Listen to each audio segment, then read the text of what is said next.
Have you ever wondered why some people just naturally grow their bank accounts while others are stuck perpetually broke? And look, I'm not just talking about folks genuinely struggling to make ends meet. I'm talking about people pulling in massive salaries who still, somehow, live paycheck to paycheck, totally stressed out about cash.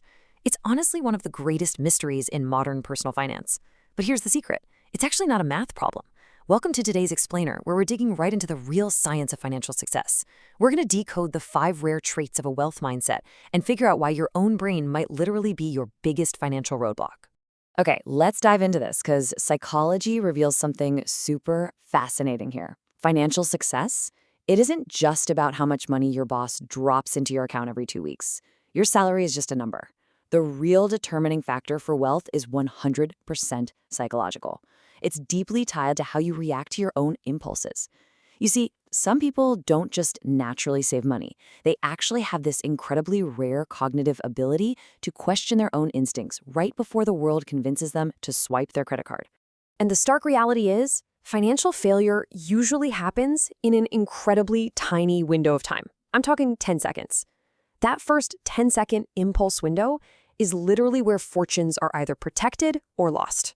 Think about it. You see something you want, and your brain instantly screams, yes, buy it. If you don't have the mental chops to hit the pause button in those crucial 10 seconds, to basically interrogate your own instinct before acting on it, it genuinely doesn't matter if you make 50 grand a year or 500 grand. The world is perfectly designed to empty your wallet, and it only needs 10 seconds to win. So what's the fix? Well, we really need to understand that building wealth isn't about getting lucky. And no, it's not about having some superhuman willpower where you just absolutely deprive yourself of every single joy in life. Instead, we're looking at a mental evolution. Building wealth is actually rooted in proven, science-backed patterns of cognitive reflection and emotional regulation. These are psychological traits that almost everyone completely overlooks when they're trying to fix their finances. That brings us right to our first evolutionary step. Trait number 1, high cognitive reflection. Cognitive reflection is basically the mental muscle that stops the reflex action of buying. In psychology, this is famously split into 2 systems of thinking. And what we want to focus on here is engaging your System 2 thinking.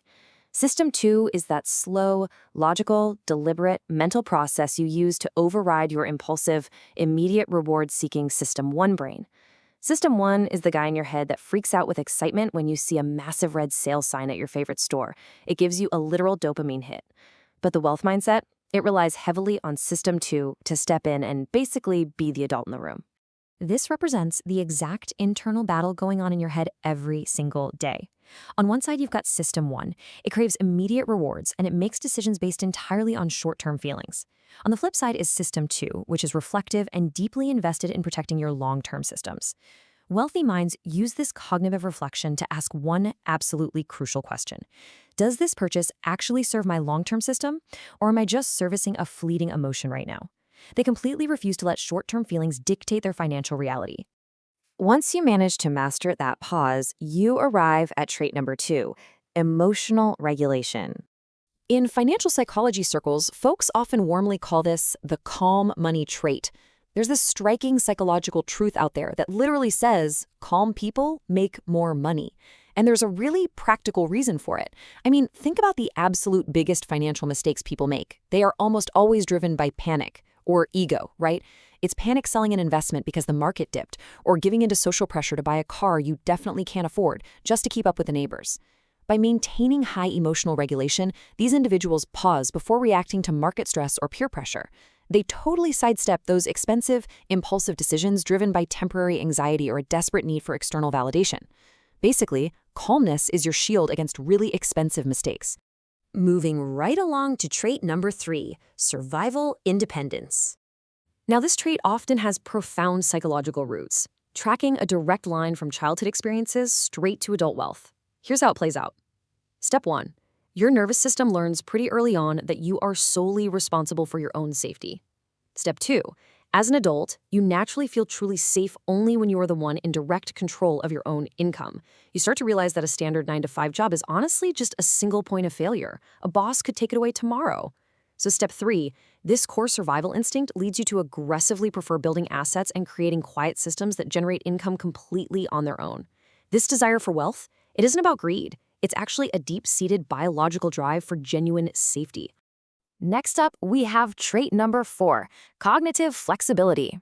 This trait is pretty much the ultimate antidote to the rigid black and white idea that money only comes from exhausting, backbreaking labor. Just think about the stark contrast here. Cognitive rigidity keeps people totally trapped. It's the belief that the only possible way to make more money is to clock more hours, work harder, and just physically exhaust yourself. But cognitive flexibility is a whole different ballgame. People with this trait don't look at unconventional income opportunities as too risky or somehow beneath them. They're mentally wired to spot patterns that the rest of us just completely miss. They deeply understand that true wealth doesn't come from just trading your time for a paycheck. It comes from solving simple problems using scalable systems. They are flexible enough to let machines, investments, or processes do the heavy lifting for them. Let's move along and see how this builds right into our final psychological pillar. Trait number 5, a safety-oriented relationship with money. Every single one of us has a money script that's tied to our core emotional safety needs. And this specific difference, it's probably the single most defining factor between those who stay broke and those who build real wealth. A lot of people out there treat money as a toy. They use it for temporary status, to buy outward popularity, or honestly, just as a quick way to blindly soothe their daily stress with some retail therapy. But a wealth mindset? That views money as a shield. To them, money represents psychological peace. It's a protective buffer against a really chaotic world. They actively prioritize the privacy of financial stability way over the exhausting popularity of making outward flashy displays of wealth. They really don't need you to know they're wealthy. They just want the peace of mind that comes with it. Now, if you're sitting there and resonating with the negative sides of these traits today, I really want you to hear this loud and clear. You aren't somehow fundamentally bad with money. Your urge to overspend, it's not some broken moral failing. You are simply reacting to a survival pattern. You're most likely just trying to fulfill a superhuman need for immediate emotional safety, or maybe looking for a quick dopamine hit to soothe your stress. Recognizing that fact is literally the very first step to changing it. So, the crucial point is this. Achieving financial freedom actually requires a mental evolution. It's all about intentionally cultivating these 5 specific traits. You develop high cognitive reflection so you can actually pause those wild impulses. You practice emotional regulation to stay completely calm under pressure. You channel your need for survival independence into building up your own assets. You embrace cognitive flexibility so you can spot totally new ways of generating income.